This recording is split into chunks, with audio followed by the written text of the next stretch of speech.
Hi, I'm Metta Spencer, and today we're going to go to Stanford University in California, Palo Alto, which is near my old stomping grounds, Berkeley. So it's going to be a treat to go visit this man, whom I will introduce you in two ways. This is either Mark Z. Jacobson, if you're in California, or for my Canadian listeners, this is Mark Z. Jacobson. So, hi, Mark. Hello, Meta. Nice to see you.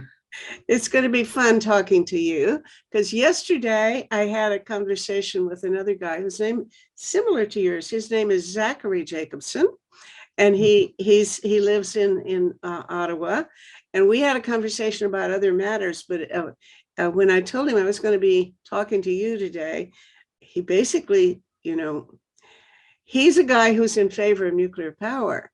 So he basically announced that you. He didn't call you the enemy, but I think that's what he meant. Yeah. Well, yeah. There's definitely people who like nuclear power, and we try to analyze it scientifically. Okay, well, that's the thing. Now, we met very briefly about 5 or 6 years ago when you came to Toronto. I think I was president of Science for Peace at the time, and you gave a talk, which was wonderful. Was it 5 or 6 years ago? Remember that? Yeah, I think so. Yeah. So at that time, you had the solution that was going to save the world. And I'm totally prepared to believe you because I want to save the world too. And we've got to figure out how to do it with sustainable energy and renewable, clean energy. And at that point, you thought you knew how to do it. But time has passed since then. And we've used up a lot of that time. So I want to really go over with you what you think is still possible and what we need to do now, given the changing situation. So tell us how we're going to get along, maybe, if you think we still can, with sustainable, renewable, clean, non-nuclear powered energy. Sure. So we've been analyzing actually since 2009 how to transition the world, all countries, all US states, cities around the world, entirely to 100% clean renewable energy. And by clean renewable energy, we mean energy that is both clean and renewable. So it does not emit either greenhouse gases or particles that affect climate or affect pollutants or emit pollutants that affect people's health. Because 7 million people die every year worldwide from air pollution from both fossil fuels and biofuels. So we're trying to solve that problem simultaneously with the climate problem. And then the third problem we're trying to solve together is energy security. We need a stable source of energy with a growing population going forward. So we have been developing plans, and I still think we can transition. I'm very optimistic because we look at the actual numbers and land requirements and grid stability, cost of energy. And in fact, we just finished a study looking at 145 countries representing 99.7% of all world emissions, and find that in all 145 countries, we can power those countries with 100% wind, water, and solar for all energy purposes. So what are all energy purposes? Well, that's electricity, transportation, buildings, industry, agriculture, forestry, fishing, military. So all energy. So all energy. Hold on. When you say all, this is going to be pretty interactive because I tend to pick on people. When you say all energy needs, I mean, the folks I talked to yesterday who are, enthusiastic Club of Rome supporters are very convinced that the energy that we will have available to use is going to have to be cut back enormously. So in other words, we can't go on wasting energy or even using it on the same scale that we are now. So are you talking about the energy requirements as perceived by people today, or maybe increasing energy requirements as people get richer, or a cutback?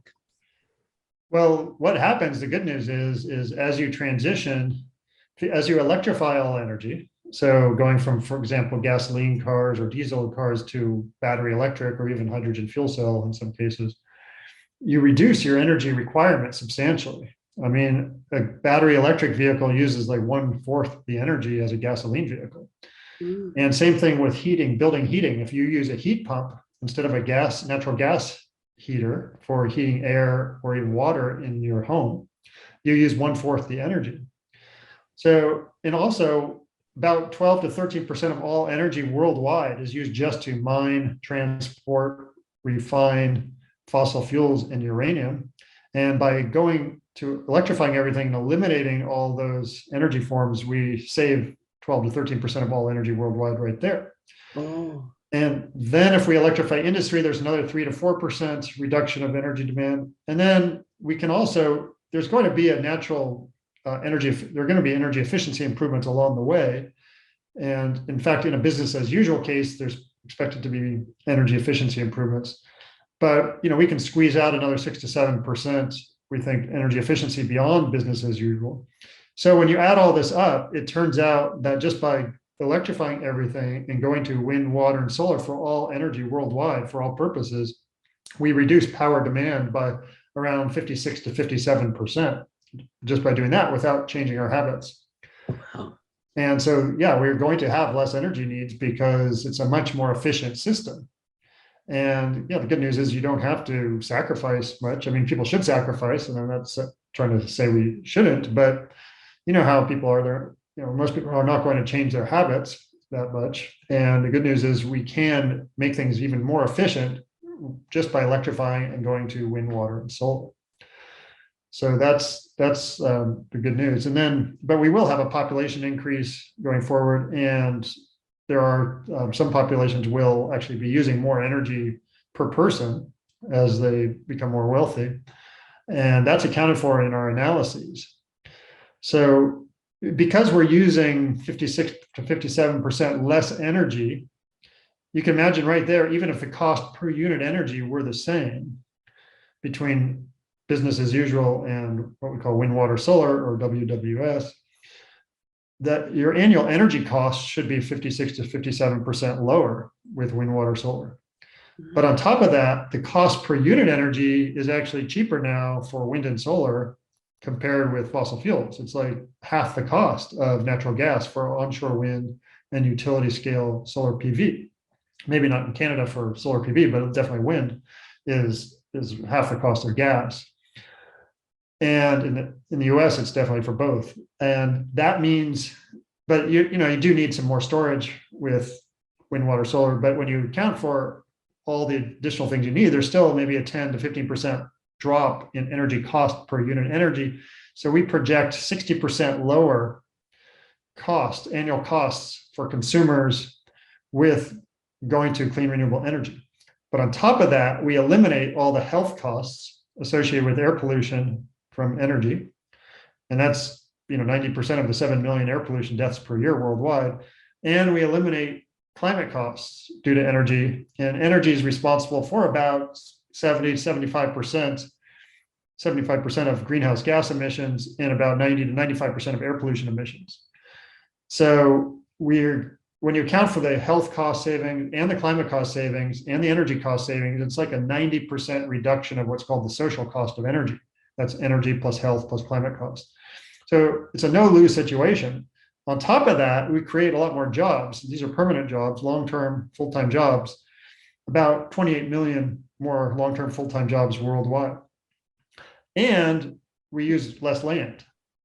That's what most people don't realize. Really? How so? Well, in the United States, for example, 1.3% of all US land area is taken up by the fossil fuel industry. And that's because we have 1.3 million active oil and gas wells, 3.2 million abandoned oil and gas wells that have been closed, cemented in. We have millions of miles of pipelines. We have gas storage facilities, natural gas storage facilities. We have refineries. We have hundreds of thousands of gas stations. We have coal mines. And when you add all that up, all the fossil fuel infrastructure, it's about 1.3% of US land area. And there are 50,000 new oil and gas wells drilled every year. that's, I mean, it's destroying the environment everywhere. You can fly over places, all you see are these oil and gas wells. Some states have hundreds of thousands of these oil and gas wells. Same thing in Canada. You've got just devastation of the environment. Now, when you transition to wind, water, solar, on the other hand, you're getting worldwide, we're talking about much less than 1% of world land area. In the US, it's about 0.9% or less of the land area. So it's going to be a less land area. But the other thing is it's one time, as opposed to you need with oil and gas and coal, you need to continuously mine forever. And so you're just adding to that land area. You're never subtracting. You're always adding to land area by just drilling more because you need all these gas wells in particular and oil wells. And whereas with wind, water, solar, sure, there's going to be additions every 30 years because you need to update the infrastructure. But it's once you have what you have in place, then that's going to last a lot longer. It's much slower growth rate of land use over time. So you use less land, you create more jobs, you save consumers money, you eliminate air pollution, health problems associated with energy, you eliminate climate problems associated with energy. What's not to like? What's not to like is how long you can have, how much time it takes to do it. Yeah, we don't have much time. Well, the good news is if we do eliminate 80% emissions by 2030 worldwide, not only energy emissions, but then if we address the non-energy emissions, which I'll just briefly say are, for example, biomass burning, like permanent deforestation, there's methane from landfills, rice paddies, digestive tracts of sheep and cattle. There's nitrous oxide from fertilizers, it's greenhouse gas. There are halogens. There used to be chlorofluorocarbons. Halogens, which used to be chlorofluorocarbons, which from the spray cans, for example, the CFCs that damage the ozone layer. I've heard that those are really, really important, that they are enormously effective as, warming the planet. Right? Yeah, in fact, 9% of all global warming today is due to halogens in the atmosphere. So it's a big 9%. Yeah. Uh-huh. And those are a lot of that's existing chlorofluorocarbons that have been lingering and will come out of the atmosphere over time. Well, yes, but when I first read that book Breakthrough, what's it called? No, not Breakthrough. Drawdown. You're thinking of Project Drawdown. That's the word I want. Yeah. Thank you.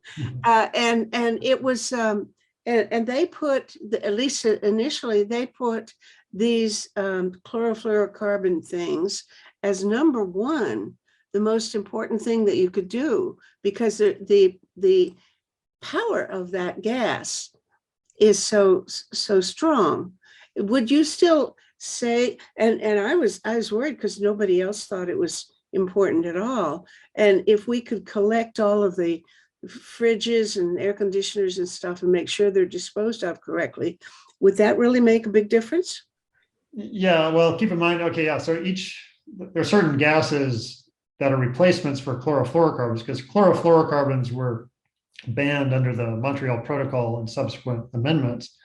But there have been replacements that are fluorine-containing compounds, for example, that don't damage the ozone layer, but they have a strong global warming potential. Right. Now, yeah, so each molecule of that is extremely strong, but there's not a lot of that going in the air. Most of the damage that's being done to climate from halogens is due to existing chlorofluorocarbons and bromocarbons and even some fluorine gases that were emitted in the past. So going forward, yeah, we want to reduce halogen emissions as much as possible, but it'll just take time to cleanse the atmosphere of the existing halogens. So yeah, well, my point of all that was we want to address non-energy emissions simultaneously with energy emissions, in which we can do. But if we do that, if we eliminate 80% of all emissions by 2030 and 100% by no later than 2050, ideally by 2035, we can avoid 1.5 degrees Celsius global warming. And that's kind of the benchmark that the Intergovernmental Panel on Climate Change has set.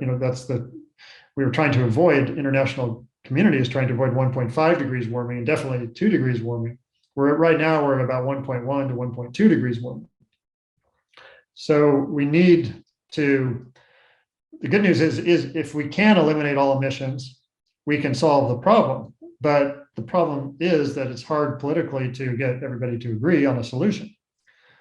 And even if they do agree on a solution, it's hard to implement that solution in countries where you have people who are supporting technologies that don't actually help.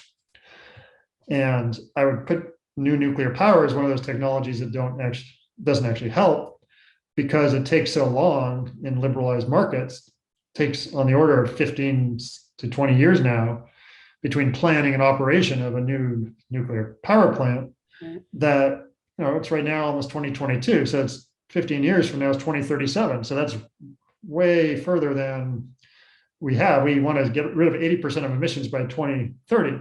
If we're spending money on something that's not even going to be available until 2037, it's pretty much useless. On top of that, it costs about 5 times more per unit energy for new nuclear power than it does for new onshore wind or new utility solar. So you're spending 5 times more for something that takes basically 12 to 13 or 14 years longer to implement. And so again, it's regardless of all the other issues associated with it, it's just not helpful for solving the problems. Well, that would be the first argument that I trot out because I mean, obviously I don't much like even these small modular reactors that Canada is in the process of, deciding to use. I don't like them any of them, but I say it's the time then and it's the money. But then the other people say, well, you just can't make enough solar and wind to make up the difference in the same amount of time. So if nuclear takes a long time to develop, then don't the other things that we want also take a long time to develop? And aren't we going to be short of energy in the time frame that you're talking about? No, I mean, you could put on your roof, you can put solar within 6 months. 6 months, maybe a year at the latest, between when you decide you want it and when it's installed. And for utility scale solar or wind, it's somewhere between 1 and 2 or 3 years. So that's a lot faster than 15 to 20 years that new nuclear takes. And even small modular reactors, which don't exist at any commercial scale now, aren't even expected to have prototypes until around 2030. And even then, we don't know what the price will be or the cost will be.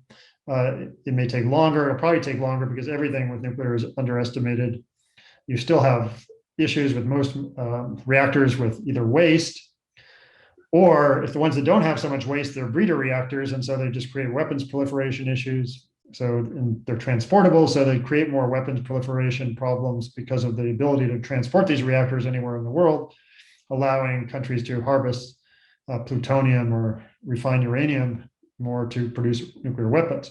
And then you also have meltdown risk. You have uranium lung cancer mining issues for underground uranium mining, and waste has to be stored for 200,000 to 300,000 years, and that's a lot of energy. And there's right now all the nuclear waste is just being stored on site at existing nuclear reactors.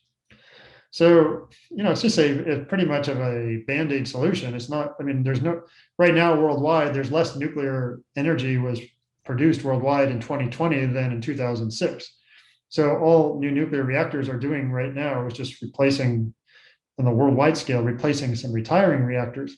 Well, yesterday I received something titled something like, is there a new nuclear renaissance beginning? With the argument that, look, now people are realizing we've got to hurry up and do something. So they're probably going to be more open to restarting the whole thrust toward nuclear power. Well, do you believe that, or what evidence is there one way or another? Well, that's what the nuclear industry is pushing, and that's what they want because they just profit off of it. But it's not helping one bit with climate or air pollution. It's just delaying. It's an opportunity cost. When you're spending money, if it takes 15 years between planning and operation of a nuclear plant versus, let's say, 2 years for a solar farm or wind farm, that's 13 more years of background emissions. So you have a lot of emissions. So nuclear is not carbon free. So the assumption that nuclear is carbon free is is not correct. Not only are there emissions due to this time lag between planning and operation, basically 15 years of emissions at least between planning and operation, but there are also emissions during the life because you have to mine and then refine uranium, which is an energy intensive process. You have direct heat emissions because nuclear power plants are basically heat engines and they just produce heat that gets emitted to the air. They evaporate water, you have cooling water, and water vapor is a greenhouse gas. Now, these are not large emissions, those last two, but they're not zero. And when you add everything up, it's about up to 25 to 30 times the CO2 emissions per kilowatt hour of electricity compared to onshore wind. Whoa. Say it again. The amount of energy that is used in producing nuclear power is more than. It's not so much, it's the emissions associated with the background grid while you're waiting for the nuclear reactor. Those are called opportunity cost emissions.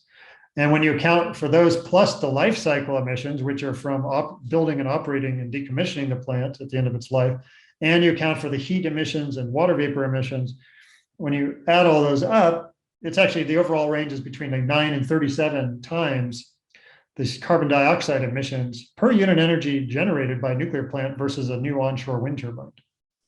Whoa. Okay, that's impressive. I'll try to memorize what you just said, which is a mouthful. Okay, onward. I appreciate that. Okay. Yeah, sure.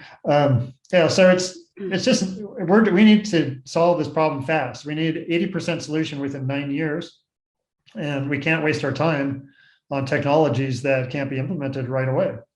Okay, what is the best way to get there? Now, you I'm an American transplanted to Canada, but so I don't follow as enthusiastically as I might if I were paying taxes mostly in the US. But I know that the US has passed this infrastructure bill, which I presume is partly going to make an impact on grid lines and things like that. How is the US going to try to make this move? Leave apart the rest of the world, but is the US moving fast enough in the right direction to produce the changes that you're requiring? Well, I think it's generally moving in the right direction. However, the infrastructure bill leaves a lot to be desired. Partly, it does include transmission upgrades, which are good. It does include offshore wind improvements and wind and solar and storage improvements.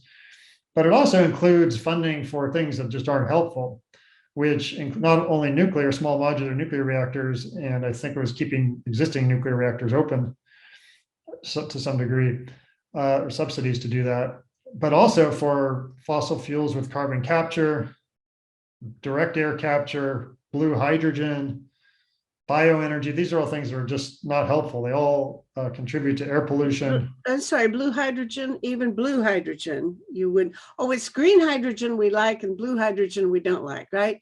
Yeah, green hydrogen is hydrogen produced from electricity, where the electricity comes from clean renewable energy. Blue hydrogen is hydrogen produced from natural gas, where carbon capture is added to the natural gas. And we did an analysis of that recently and found that it's actually still, even with blue hydrogen, you create more emissions than just burning natural gas for heat. And so it's just not helpful. And it results in more drilling of gas, more pipelines, and you need CO2 pipelines to take the CO2 that's captured somewhere. You need natural gas pipelines. You need more natural gas wells. You have more air pollution from the natural gas wells, and it increases air pollution, it increases mining, it increases pipelines and land requirements, and all this equipment and all this cost. Whereas all you need to produce green hydrogen is a solar panel and an electrolyzer, and then voila. What's an electrolyzer? It just takes electricity and splits water to produce hydrogen. And then the hydrogen is your storage device, is that right? Well, then the hydrogen is stored often in a storage tank. But that's why you want it. you do this for the sake of getting the hydrogen, which you want for the sake of storage of energy, right? Yeah, well, most applications of hydrogen will be for long distance heavy transport, like long distance aircraft, ships, and trucks. So most of the storage would be in storage tanks inside those vehicles. But there would be nice thing about hydrogen is you can store it year round in stationary storage tanks. And it can be used also for steel production, which to produce green steel, basically. And it can be used in what are called microgrids or isolated grids in remote communities to produce both electricity and heat. But a lot of the things that are being proposed for hydrogen are not so useful right now, like passenger vehicles. It's just not useful because it's so much more efficient to use a battery electric vehicle than a hydrogen fuel cell passenger vehicle. For home electricity and heat, it's also not so useful because even again, batteries are much more efficient for that purpose. There's a lot of loss of energy producing the hydrogen and compressing it and storing it and then converting it back to electricity. Now, you mentioned for airplanes. I hadn't heard anybody talk about using hydrogen for fueling aircraft. Is that a real plan, or is this? Oh yeah, yeah. There's actually mostly for long distance heavy transport, but there is a prototype hydrogen fuel cell 4-seater aircraft that's actually flying. Airbus has plans to convert at least some, or if not most or all of their fleet to hydrogen fuel cell, and they're also considering hydrogen combustion. We'd prefer hydrogen fuel cell. The difference being, hydrogen combustion, you just burn the hydrogen for fuel, like has been done in rockets, and the space shuttles would use hydrogen to propel themselves into space by burning hydrogen. But a fuel cell is much cleaner, and that's really the hope for the future. That for 747 type planes, for example, you would use hydrogen fuel cells, and Really? to replace 747s. So they'd have more volume, but they weigh less. Well, I'd heard people talk about using algae to make fuel for airplanes. Is that a realistic thought, or was that somebody's dream for 5 minutes? Well, again, when you're using a biofuel or fossil fuel, you're burning the fuel and you're creating air pollution, and you create contrails as well. So it's not a good solution because you just have the same thing as what you have now, which is air pollution and contrails. It's argued that, well, to grow the algae, you're taking carbon out of the air, but the energy going into producing that algae is significant and converting it to jet fuel. Plus, algae itself, it takes up a huge amount of land. You have to spread it out. I mean, algae grows by photosynthesizing, and you can't stack the algae on top of one another. You can't put them in large tubes. You have to spread it out over large amounts of land and use I assumed that they'd raise it in the ocean and just harvest it from ships.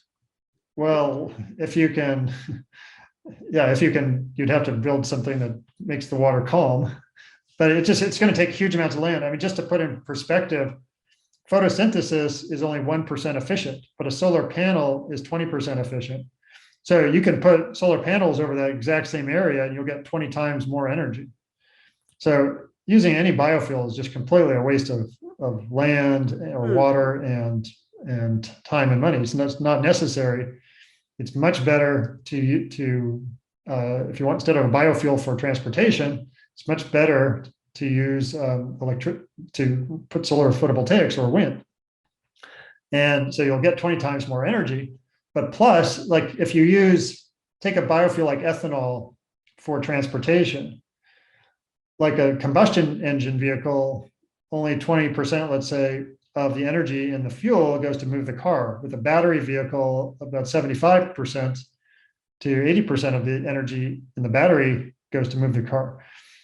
So you're on the order of, you get 4 times more energy, for 4 times more distance per unit energy input with an electric car. Now, on top of that, if you're using 1/20th the land with solar panels to generate electricity, you get 1/80th. You need 1/80th the land to run an electric car with solar PV than you do to run an ethanol car with corn ethanol. 1/80th. So you need 80 times more land for the corn ethanol. Wow. And so it's just a complete waste. I mean, the only purpose of it is to appease farmers. Okay. Well, maybe that's a question of why, if you've found all these flaws in the infrastructure bill, and it's already locked in now because they've already passed the bill and allocated the money to different compartments that you can't transfer from one to another, right? You can't still argue, let's change and not do this, but do more of that. It's already established what it's allocated for, right? Yeah, but there are future bills that, I mean, this is just an ongoing process of educating people about what's useful and what's not. But I think what's in the infrastructure bill is a lot of pork. I mean, this is how laws are passed. They're compromises because certain constituents want to be able to get some money for or certain legislators want to get money for their own constituents. And so, sure, you're going to have biofuels be supported because there are states that have a lot of farming. And well, not only a lot of farmers, but they must have made some concessions to that guy from, is it West Virginia, who's the senator, who's all for, for the coal miners. Now, is that the kind of problem that we're facing, getting political support for things that, common sense or good reasoning would show need to be done? I mean, that's sort of what my role is, to try to inform people and educate people and try to influence public opinion. And I must say, I have totally failed. I've been doing this 40 years and I haven't succeeded at any of it. So I'm really very pessimistic about the idea of changing public opinion in the time frame anyway that we're talking about. Maybe when enough floods wash away people's houses, they may say, oh yeah, it looks like maybe those guys were right about this thing called global warming. But I don't think that's the way we want to go. Yeah, I think that, well, I think in the public, I think most people are very supportive of transitioning to renewable energy. In fact, I've seen public opinion polls that show over 80% of people, in fact, in 13 countries, including the US and Canada, I believe, are supportive of 100% renewable energy. So the problem we're facing is not so much the public, but it's the policymakers who are tied into industries who would lose from such a transition. Because sure, fossil fuel industries will lose, and coal, oil, gas, bioenergy industries will lose. So they're trying everything to stay alive by proposing all sorts of harebrained schemes like carbon capture, direct air capture, blue hydrogen. These are all ploys by the fossil fuel industry to stay relevant and to keep their product going, and also get subsidies for them. So, and to pull the wool over people's eyes. I mean, they're trying to trick people into thinking, oh, this is useful, this is going to help solve the problem, when it doesn't. But all it does is keep those industries alive. I know, but now look, your plan, you may have the most beautiful plan in the world, and I'm prepared to believe it without even looking at the fine print. But if you can't get people to accept it, what do we do next? Oh, well, people do accept it, and like there are in the US. No, but I mean, if you can't get the politicians to accept it or change the system so that, the interests do, financial concerns do not have the kind of weight they do on things like campaign contributions and that sort of thing, or all kinds of gerrymandering, all kinds of stuff go on that explain why you can't really change the political system in time to get bills passed that you need to have passed. Well, there are different levels of government where things have been successful. So there are 15 states and territories in the United States that have basically 100% wind, water, solar laws. And there are 62 countries that have committed to 100% renewable electric power. Now, they're not the biggest countries, they're all pretty small, but there are 62, and there are 10 countries that are actually at 100% renewable electricity, or within 1 or 2% for their electricity production. And there are like 340 international companies, including 8 of the 10 biggest in the world, that have committed to 100% renewables. There are over, I think, 300 or 400 cities now that have committed to that. So there is a large political movement afoot, and there is a big change. So that even though the federal government in the US hasn't been very useful in terms of pushing a transition, although I should say that the federal tax credits for solar and wind have been very helpful, and those have stayed for a long time now. So it's not completely hopeless, but there's a lot that's done at the state and local level. And now the federal government has opened up offshore wind. The last administration, they closed it down pretty much. So there are openings for things to happen in the US, but there are a lot of other countries that are more progressive. Okay, now how about when the California initiatives conflict with the policies set by the federal government, by the EPA, let's say under Trump, which I suppose, or I hope, are being changed now. Who wins? I think that the courts have said that California can't hold out for higher standards than the US government requires. Is that true? No, it's the other way around. It's California can have states can have tougher standards than the federal government. They have to meet the federal standards for air pollution, but they can't have tougher standards. In fact, California generally has had tougher standards than the federal government. Really? But that's actually a different issue from the air pollution issues in the EPA. That's a different issue than energy growth. Well, yes, but now what about the thing where the cars, for a while, if I'm not mistaken, California was going to require greater efficiency in car engines, and were they able to make that stick after, if the US says no, you don't have to, if the federal government says you don't have to have such efficient car engines, you can go ahead and waste all the fuel you want. Who's going to win in a thing like that? I thought the Fed won. No, California is usually winning that. But what happened was under the Clean Air Act amendments of 1970, that allowed Congress to control emissions of pretty much all the gases coming from a car and particles, except for carbon dioxide. And so California was allowed to set its own standards for all the air pollutants, and made very tough standards because it was the most polluted state in the US. Then around early 2000s, like 2005 or 6, California wanted to control carbon dioxide as well. Mm-hmm. And then applied to the EPA for a waiver to allow the state to control carbon dioxide.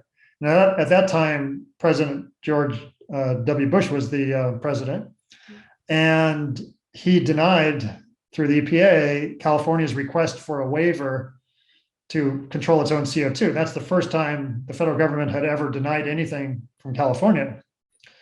But then after there was a Supreme Court case, Massachusetts versus EPA, where the Supreme Court ruled that, well, states can control CO2 if the EPA approves.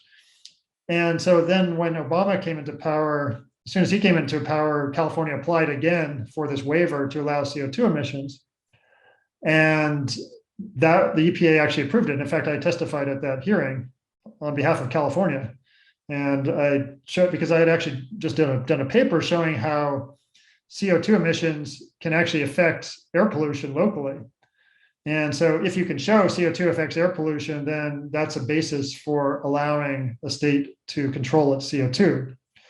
And based on that and some other reasons, the EPA allowed California then to control CO2. So it's been allowed to control CO2 ever since. However, under Trump, they tried to rescind that, but Trump didn't get anywhere with that. Mm-hmm. And so now they're back to, Biden, I think that's back to, so they're back to how it was with Obama.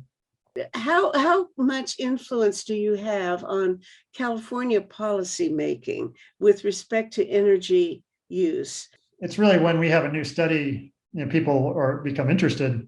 For example, in 2014, we did a study showing how California could go to 100% renewables with just wind, water, solar.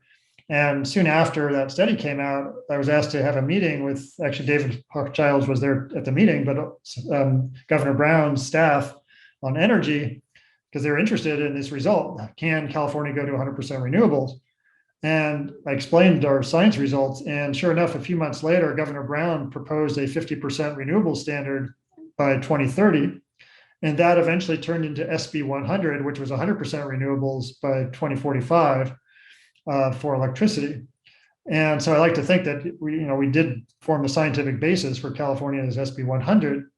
But the other things, it's not like I don't communicate with them regularly. It's just here and there. If you have new results, they might be interested. So I get an email about it. But California is the leading state, in the most progressive state in living up to the kinds of plans that you would endorse, right?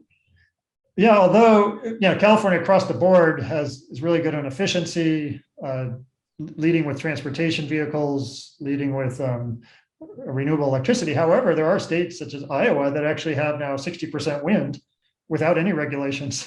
It's because it's so cheap. So economics plays a big role in some places, like Iowa, rather than policy. Is the price of wind coming down as fast as the price of solar? Well, wind has been cheaper than solar for a long time, and now solar is starting to become cheaper than wind in some places. So I would say wind came down fast before solar, but now it's kind of steadying off. There are still improvements in wind, but solar is definitely coming down faster at this point.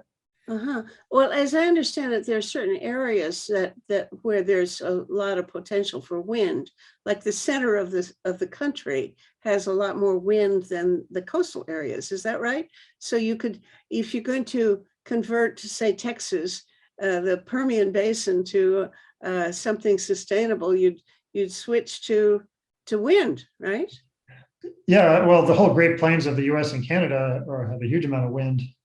And Texas has both wind and solar. Well, a lot of those states have solar as well. So a combination of the two is really the ideal situation.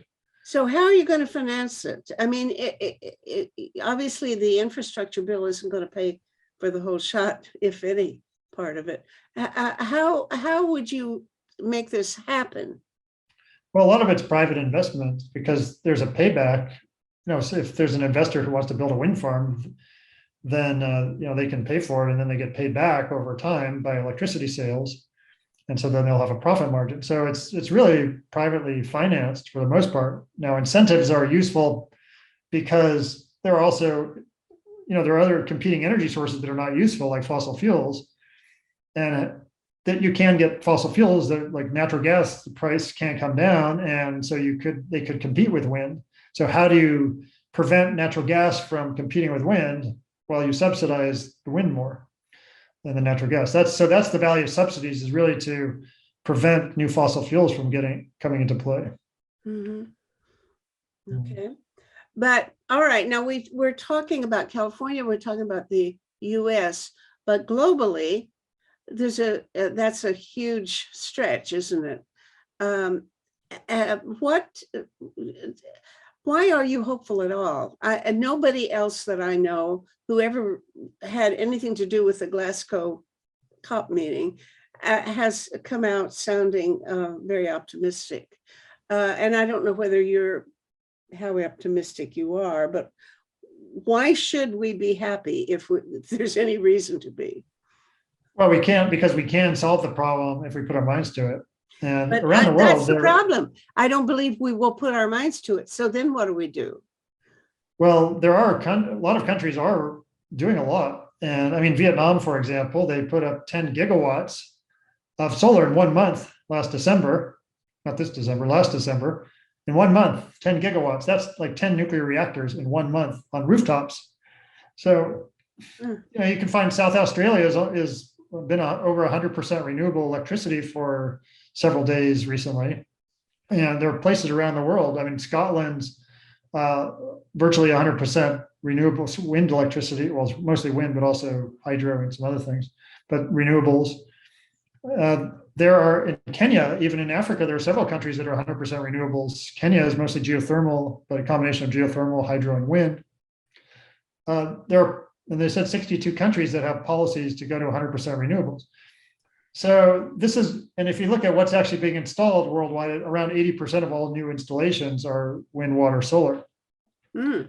So this is, and you can see like countries like Norway, most all of their new cars are electric cars. And I think they're taking out gas stations because there's not enough demand for them. Mm-hmm. Mm-hmm. So you do see examples around the world of good things happening. And because it's really an educational thing to me. So the only reason people are pessimistic, not the only reason, but one of the reasons is they're not aware of what's possible. And by educating people about what's possible, then we can encourage them in the right direction. Well, I saw a video. It was just a clip, and I wouldn't attest to. I wouldn't swear that I was accurate in my perception. But Bill Gates really sounded like he thought the whole goal of reaching net zero by the time you're talking about was unrealistic unless you include nuclear. And so, I mean, people will listen to Bill Gates. What do you, if you were talking to Bill Gates today about this, what would you say that might change his mind? Well, I don't think I'd change his mind because he's set in his ways, but I would say he's part of the problem, not the solution. Because when you're proposing technologies that, or you cannot implement now and have problems that we know nuclear small modular reactors will have problems that are similar to current nuclear. And the cost will be high as well, and they'll take long to implement. So we have 95% of the technologies we need right now to transition entirely all energy worldwide. What's so what the we other should focus 5%? on, What's the missing 5%? well, we don't have like the long distance hydrogen fuel cell aircraft and ships. We know how to do them, but they're not commercial yet. Mm-hmm. So then there's certain industries that we need to transition as well, and we know how to do it, but we haven't set in motion a way to do it efficiently. But 95% of what we need, we have, and so we should be focused on implementing what we have and focusing. If we want to do new technologies, focus on those 5%. Don't focus on things that we just know are not going to work, like small modular nuclear reactors. I mean, he's proposing those because he's invested in them and he's going to make money from them. And that is, when you have a financial interest in something, it's just not credible when he's proposing that as the only solution. Yeah, I don't know whether I want to buy into that argument that you have to listen to who's doing the talking and not just the evidence they present. But nevertheless, the thing is now, everybody talks about reaching net zero at a certain date. And the question is, what date are we going to set and what the odds are we're going to get there, et cetera. But the assumption generally in the public discourse is that once we get to net zero, we're home free. Everything will be all right. But that's not the case. We know that if you get to net zero, if Mark Z or Z Jacobson's plan are reach full fruition in the time that you have planned, we're still not home free. The globe is going to continue warming because of the emissions that are already there. And we know that we have to do some actual subtraction. But in I looked at by the way, congratulations on the new edition of your book, or is it a new book? Because I didn't even know it existed until this morning when I looked. And I looked at the table of contents, and some of the chapters are something versus something. In other words, it looked like you're talking about sustainable energy versus things that are negative emission technologies, as if it's a choice between the two, which I would think I would not like you to think that way, because it seems to me we've got to do what you want to have done, and we've got to do negative emission technologies also big time. Yeah, well, no, so this is where most people I think are, for lack of a better word, I think it's a problem to focus on negative emission technologies. They are also opportunity costs. First of all, if we just stop emissions, if we stop all emissions, then CO2 comes out of the atmosphere on its own, slowly but surely. Very slowly, much too slowly, because it'll keep on heating us forever within, Well, anybody's it's not, lifetime. if we stop 80% of emissions by 2030 and 100% by 2050, we'd be down to 350 parts per million by 2100. So it's not forever, because yeah, as soon as if you stop all emissions don't keep going up. If you stop all emissions, they will start declining. Yeah. And the time scale is, if we eliminate 80% by 2030, 100% by 2050, we'll get down to 350 by 2100. But that's not even the issue, because the problem is what happens with $1 invested in removing CO2 from the air. That money is not invested in preventing the CO2 from getting in the air in the first place. Taking CO2 out of the air is exactly the same as preventing it from getting in the air in the first place. However, when you prevent it from getting in the air in the first place, you also eliminate air pollution, you eliminate the mining of the fuel, you eliminate pipelines, you eliminate everything else. When you take it out of the air, all you do is you take some CO2 out, you'll take less of it than preventing it from getting in the air. Then you have to create more infrastructure, like you need carbon capture equipment, you need pipelines, you need to store it somewhere. So you have all this additional cost or a tax. It's basically a tax on poor people, because carbon capture equipment, let's say it's attached to a coal plant, all it does is add to the cost of the coal electricity. In fact, in Texas, they had one plant, coal with carbon capture. It cost $1 billion. What did they do to power the carbon capture equipment? Requires a lot of energy. So how did they get that energy? They built a natural gas plant just to power the carbon capture equipment for the coal plant. Then they needed more natural gas mining and transport. And it cost $1 billion. And who pays for that? Well, it's the ratepayers, and mostly people who have low income pay the highest fraction of their earnings for electricity, so they pay the most. Then what happens to the CO2 afterwards? The CO2 was piped to a nearby oil field and used for enhanced oil recovery. When it's used for that purpose, not only do you get more oil, which is burned, but 40% of the CO2 goes back to the air that was captured. When you actually account for all the emissions from the new natural gas, the inefficiency of the carbon capture equipment, and before even accounting for the loss of CO2 after capture, only 11% of the CO2 was captured compared to what was emitted beforehand. Mm-hmm. And then accounting for the enhanced oil recovery losses, it's only about 6% is captured.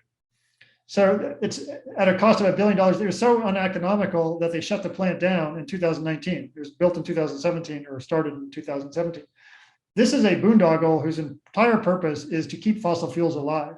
We should not be supporting carbon capture, direct air capture. All it does, it doesn't do diddly for climate, because we could have taken that same money and eliminated the coal plant itself, or part of it, mm-hmm.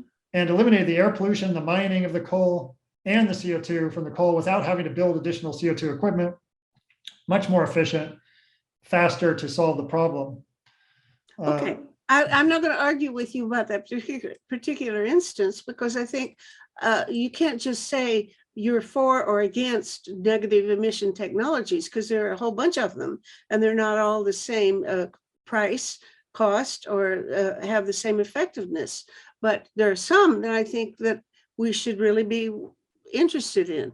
And I'm, for example, very interested in the cloud brightening projects. I've interviewed Stephen Salter about this, and he's the guy who's, I guess, early on trying to develop the right kind of nozzle for squirting seawater into the air. And he claims that you could do it for something like $250 million a year. And it would make a considerable difference immediately in the climate, planet's climate. So you have people doing the kind of work that, the technical calculations, the same as you are, and some of them I think are worth doing and some probably are not. And I would agree with you that probably direct air capture, I'm very disappointed, because 5 years ago I thought I was pinning all my hopes on that, but it clearly is not going to be efficient enough to be worth it. But I would think that, looks like your categorical rejection of negative emission technologies is too sweeping, because it looks to me like there are things like iron salt aerosols, for another example, that could be done on a very economical level. Well, let me just point out that those two examples you pointed out are not negative emission technologies. They're geoengineering proposals. Those are because they don't take any carbon dioxide out of the air or prevent any from getting in the air.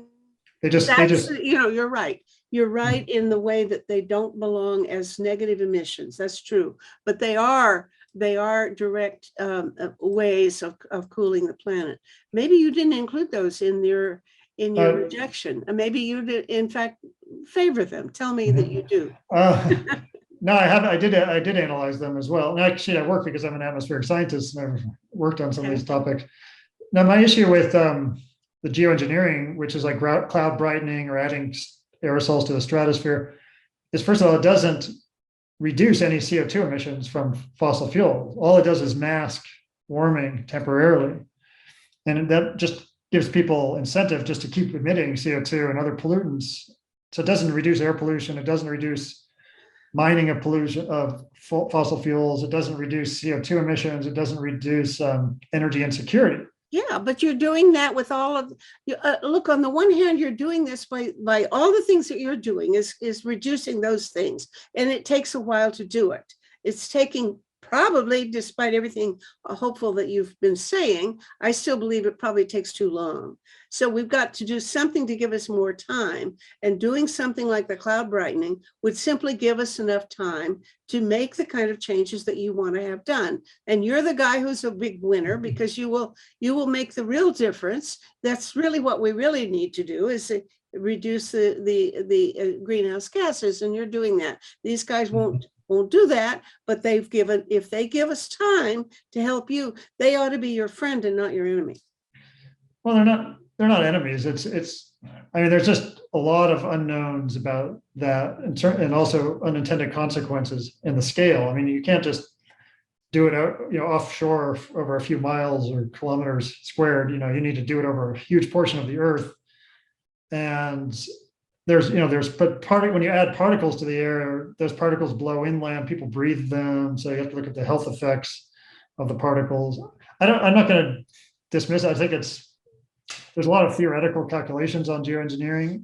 And I don't think we have to discuss it anymore, but I don't think it's going to be implemented regardless of what we think, just because of the unintended consequences. Nobody really knows what they are until you actually do that. And that's we know what some of the consequences are of what we are doing, and they're untenable, they're unbearable, they're unsustainable, that we cannot live through them.